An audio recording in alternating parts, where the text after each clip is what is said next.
আমার ক্যাসেটের মধ্যে এগুলি আছে না, নিজে লেখি নিজেই মাঝে মাঝে গাই। যাই হোক, বলতেছিলাম একজন রাজি, বলুন এই লোকটাকে, সবাই বলুন লোকটাকে। মা বাবা আমি রাজি, তবে শর্ত আমি দাঁড়াইতে পারি না বাবা কবিরাজ, আমি বসলে ওই বলি। হ্যাঁ বসতে হবে। আমি বসে গেলাম, দে সারা বিষ আমি মায়ের কলিজাই ঢে। আচ্ছা এই ভদ্রলোক শুনছিনি কে আপন? কবিরাজ বলেন মা কেউ রাজি হলো না, আপনি কেন রাজি হলেন? এবার জবাব দেন মা কবিরাজ রে, আমার বড় ছেলে রে বাবা, এই ছেলে পেটে লইয়া 10 মাস 10 দিন কত কষ্ট করেছি আমি জানি, আর জানে আমার আল্লাহ। যেদিন আমার এই ছেলে দুনিয়ায় আসবে রে, প্রথম দিনের ব্যথা লজ্জাই কারো কাছে কই নাই, দ্বিতীয় দিনের ব্যথা জিহ্বা কামড়াইয়া সহ্য করেছি, তৃতীয় দিনের ব্যথা জ্ঞান হারা হয়ে গেছি। আমার শাশুড়ি মা দৌড়াদৌড়ি করে লোকজন জড়ো করেছে, আমার বৌমার কি হলো? মুরব্বী মহিলারা বলছে চিন্তা করেন না, অন্য কিছু না, আপনার বৌমার সন্তানাদি হবে, আপনার নাতিনাত করা হবে। মাথায় পানি দে রে, আমার বৌমার জ্ঞান ফিরে আসো। জ্ঞান ফিরে আসলে কান্দে মুরব্বী মহিলারা গো, সন্তানের ব্যথা এত আগে জানি না, আমার আর সহ্য হয় না, আমার একটা দাও দাও গো মহিলারা, আমি নিজের গলা নিজে কাইটা মৃত্যুবরণ করি, প্রসব ব্যথা সহ্য করতে পারি না। কবিরাজ আমি দেখেছি মুরব্বী মহিলারা দাও জাতীয় জিনিসগুলো ঘরের বাইরে ফালাইয়া দিয়া দরজা বন্ধ করে দিয়েছে। আবার আবদার করেছিলাম 2 টাকার বিষ কিনা দাও, বিষ খায়া জীবন দেই, ব্যথা সহ্য হয় না। মহিলারা আমার মাথায় হাত বুলাইয়া সান্ত্বনা দিয়ে বলতো মা গো পাগলামি করিস না, সন্তানের মা হইতে এই কষ্ট আমরাও করছি রে মা, এই কষ্ট ছাড়া সন্তানের মা হওয়া যায় না। এই মারে যারা কষ্ট দিছো, নামাজ রোজা হজ যাকাত মুফতি মুহাদ্দিস মুফাসসির মক্কা মদিনার ইমাম হইয়াও আল্লাহর জান্নাতে যাওয়া হবে না। মরতে যখন হবে আসুন বাবারা নবীর কথা মাইনা আদর্শের মধ্যে ঢুকি, এই রূপগুলি পরিষ্কার করি। ডাকতেছে মা, মা গো আল্লাহরে ডাকো, আল্লাহ আল্লাহ করো, দেখো আল্লাহরে 2টা 2 জায়গায় করে দেয়। ওই মহিলা ডাকতেছে কবিরাজ রে, ব্যথা অসহ্য চিৎকার মারতাম আল্লাহ গো কইয়া, আমার আল্লাহ বলেন ফেরেশতারা রে, আমার পক্ষ থেকে বাজেট গুলো দিয়ে দিলাম রে, যেই মহিলা প্রসব ব্যথার যন্ত্রণায় আমার আল্লাহ কইয়া ডাক দিবে, এক একটা ডাকের বিনিময় এক একটা কবুল হজের সওয়াব আমি আল্লাহ দান করে দিলাম। এই কষ্টের বিনিময়ে আমার আল্লাহ যদি এই দিতে পারে, বলুন সন্তানের কিছু দেওয়া দরকার আছে কিনা? বাবারা বলতেছিলাম এবার কেউ রাজি হলো না সন্তানের জন্য জীবন দিয়ে, সন্তান বাঁচাবে মাত্র একজন রাজি, বলুন এই লোকটাকে। এবার মৌলবী ডাহে ভাই ওঠেন, ভাই তো ওঠে না, কান্দে, শুধু মুখের কাপড়টা সরাইছে। বড় পোলা কই কই কি রে চাচা কইল আব্বা মারা গেছে, ওহন বাপের মুখটা দেখাম কেমনে? ওহন বাবাও কেউর দিকে চায় না, খালি মার দিকে চায়। মাগো মা, এই জগতে আপন থাকলে তুমি আছো। মা দৌড়াইয়া যাইয়া সন্তানের বুকে জড়াইছে, বাবা গো তুমি জীবিত, আমি মায়ের কলিজা ঠান্ডা করেছো, বলুন এই জগতে কিছু আপন পাইলে কাকে পাওয়া গেছে? এটা আমার নবী তো বানাইছে। নবী বলেছে উম্মতেরা রে, তোর মায়ের পায়ের নিচে তোমার জান্নাত। এবার বলবি কই ভাই সাহেব, এবার কোন এই জগতে আপনার কি আছে?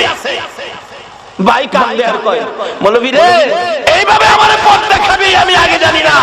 বাবারে একটা ভাই মৌলবী বানান, একটা ছেলে মৌলবী বানান, মরতে হবে, মরার আগে মইরা দেখেন এই জগতে আপনার কি আছে। সব পর কিছু আপন থাকলে মা, মা আপন থাকার কারণ নবী আপনত্ব করে গেলেন, মার পায়ের নিচে জান্নাতের সম্পর্ক করে দিলেন।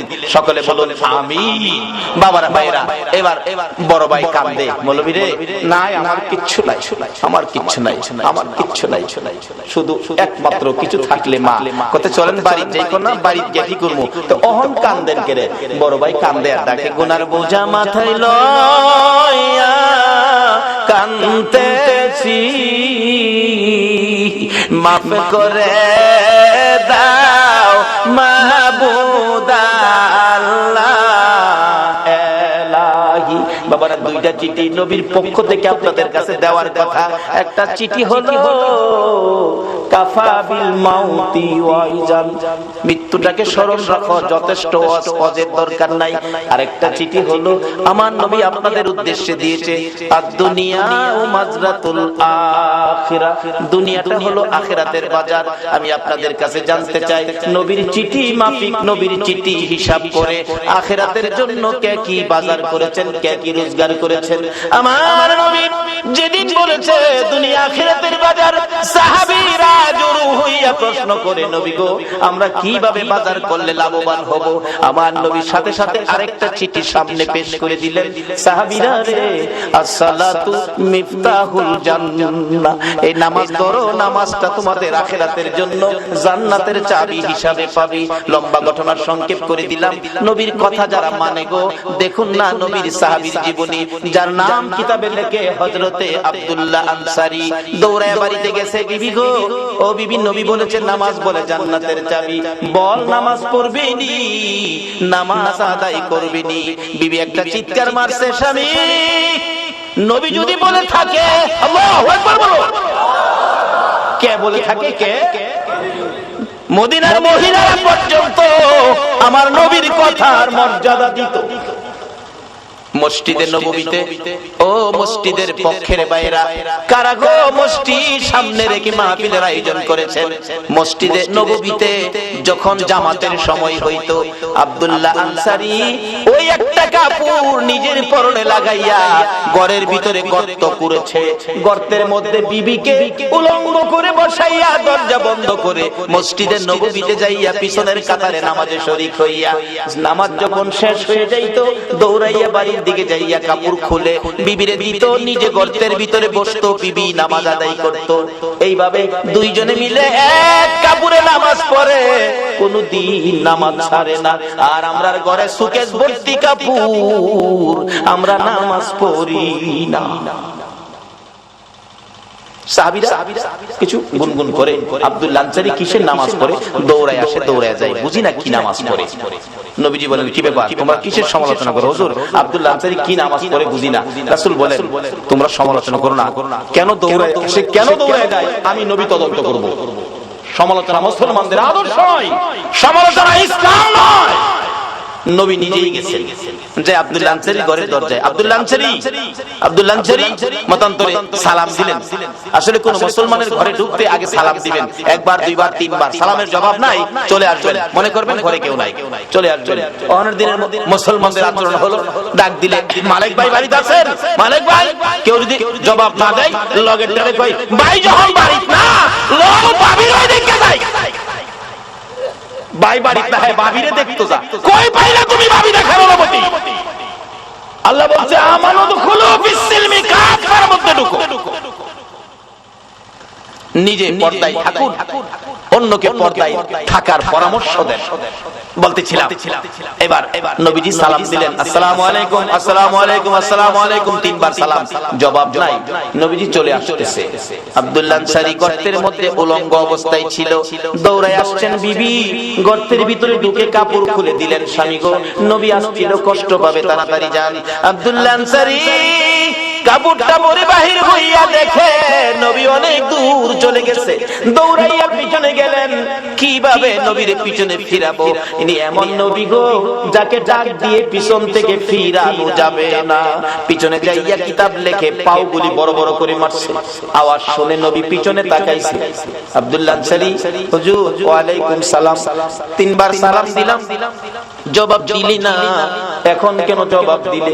হুজুর আপনি যখন সালাম দেন আমি শুনছি গো, কিন্তু এমন এক পরিবেশে ছিলাম রাসূলের সালামের জবাব দেওয়া সম্ভব ছিল না।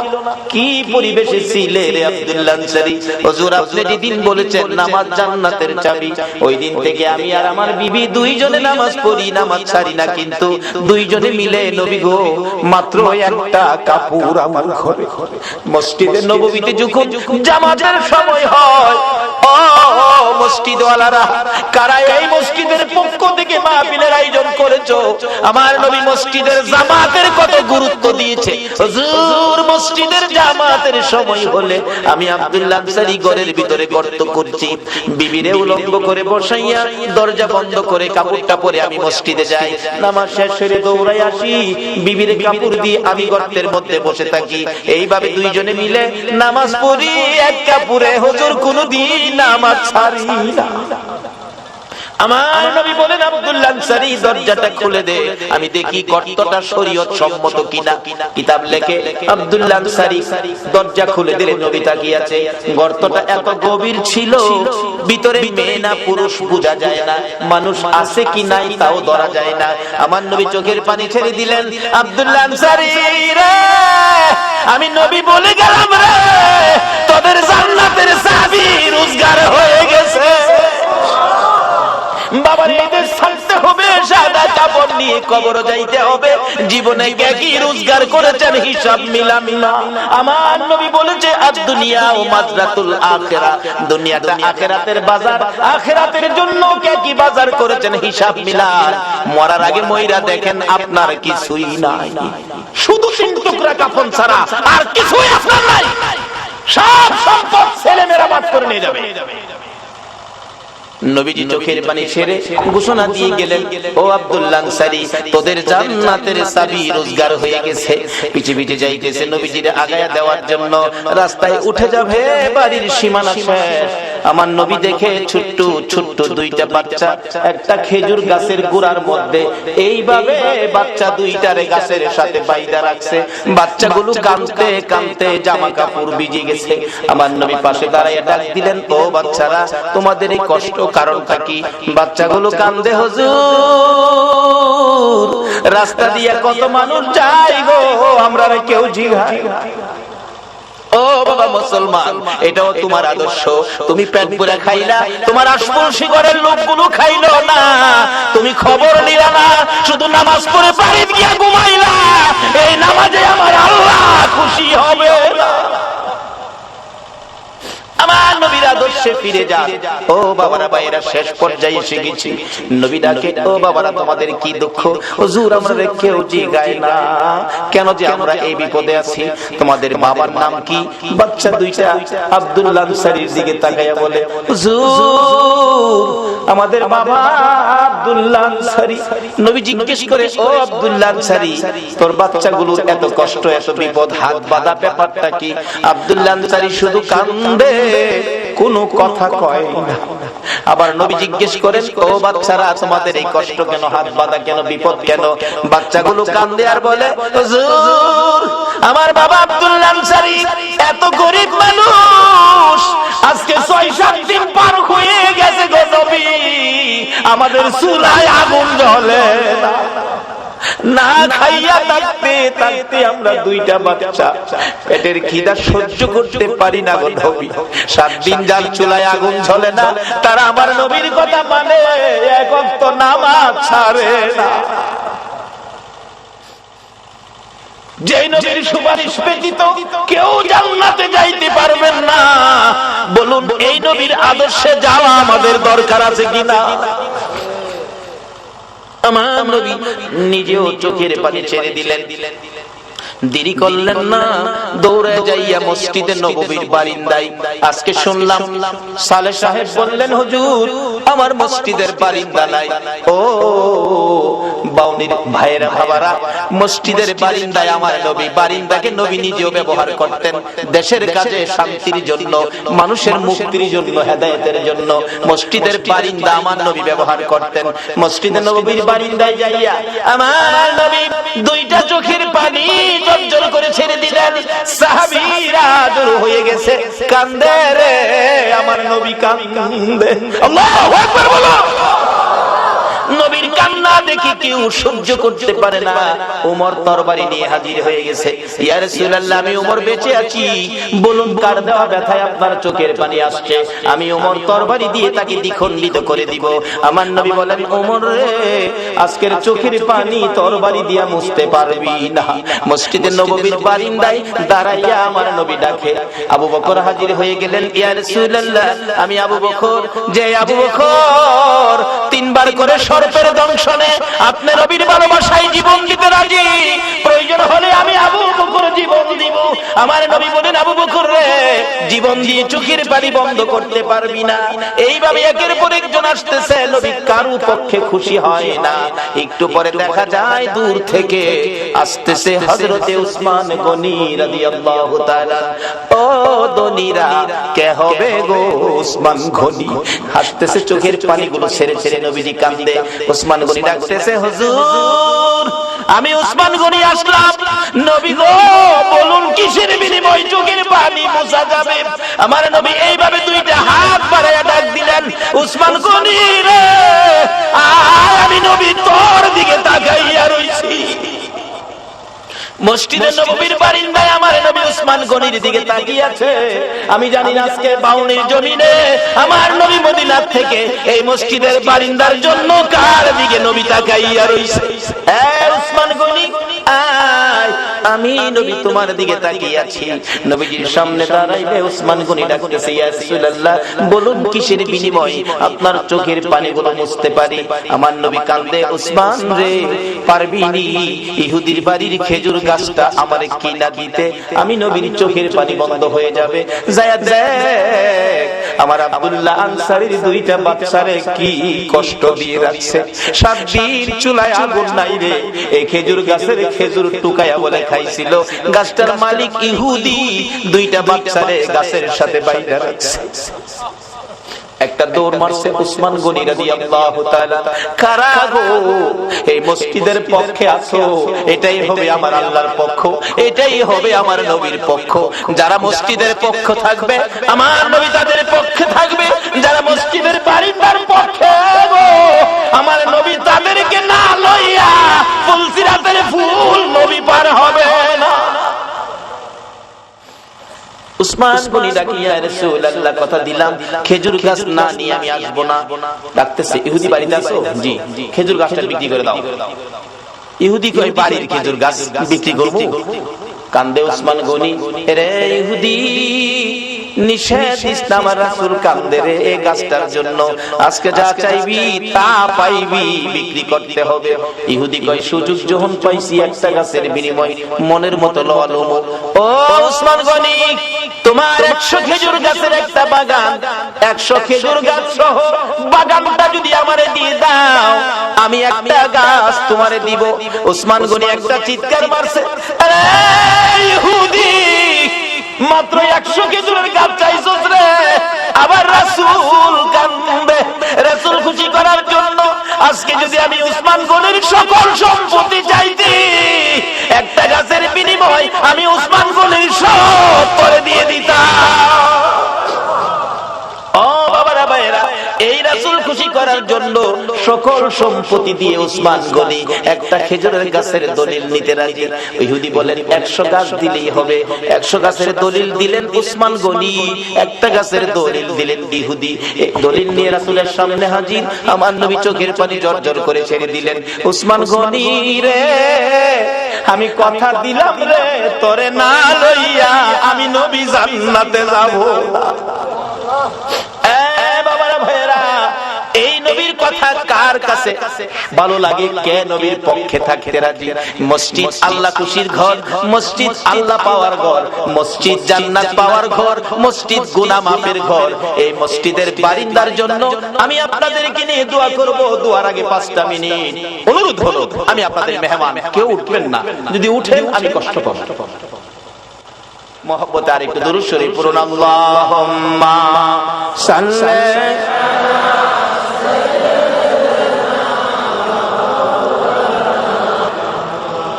ওয়ালা আলে সাইয়্যিদিনা محمد اللهم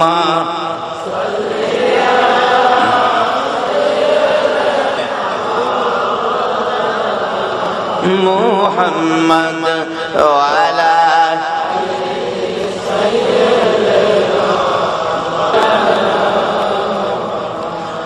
নবীর মায়া ছেড়ে মানুষ কোথায় আছো বুঝি না, তোমার মায়ায় কান্দে নবী, তোমার মায়ায় কান্দে নবী, শুয়ে সোনার মদিনা। আল্লাহুম্মা সাল্লি সাইয়্যিদিনা মাওলানা মুহাম্মদ ওয়া আলা আলি সাইয়্যিদিনা। بلغ العلا بكماله كشف الدجى بجماله حسنت جميع خصاله صلوا عليه وآله